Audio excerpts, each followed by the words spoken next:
বিশ্বকর্মা পুজো উপলক্ষে অঙ্কন প্রতিযোগিতা ছাড়াও বিদ্যুৎ সম্পর্কিত সচেতনতামূলক অনুষ্ঠান আয়োজিত হলো দিনহাটায়। রবিবার বিদ্যুৎ বন্টন দপ্তরের দিনহাটার অফিসে এই প্রতিযোগিতা অনুষ্ঠিত হয়। প্রতিযোগিতায় ৩ শতাধিক ছাত্রছাত্রী অংশগ্রহণ করে।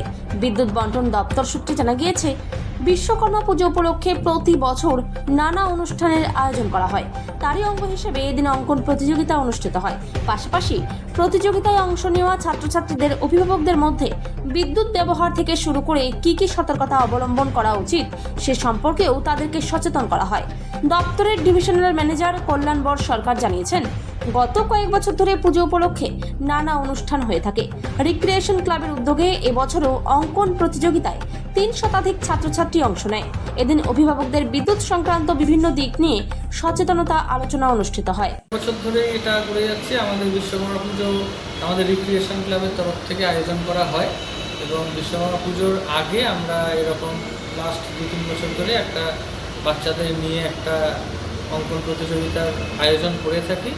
এবারও প্রায় 300-র বেশি পার্টিসিপেন্টস এতে অংশগ্রহণ করেছে, চলছে এবং তাদের সাথে যারা অভিভাবকরা আসছে তাদের জন্য আমরা একটা সচেতনতামূলক একটা শিবিরও করেছি। মানে নর্মাল টোল ফ্রি নাম্বার কোনটাতে কল করতে হয়, কিংবা বর্ষাকালে তার ছিঁড়ে পড়ে থাকলে কোথায় কল করতে হবে, ভেজা হাতে যাতে সুইচে না হাত দেয়, এরকম ছোটোখাটো যেসব সতর্কতামূলক অ্যাসপেক্টস আছে সেগুলো আমরা তাদের মধ্যে ছড়ানোর চেষ্টা করছি। আর